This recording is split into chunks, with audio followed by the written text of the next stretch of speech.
Hello, coming to you from my kitchen.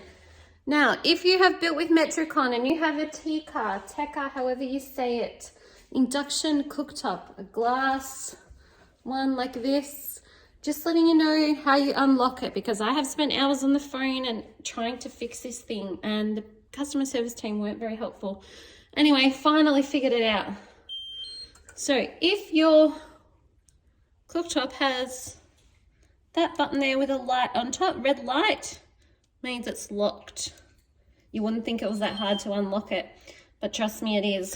If you've got your phase 3 power point over here, turn it off, flick it back on, does not unlock that. So what you need to do is hold it down for maybe about 5 seconds, and then it should work again. Now, I did do this about 5 times before it's worked. So just letting you know, that's the trick. Be patient and give it a go. Good luck. Bye.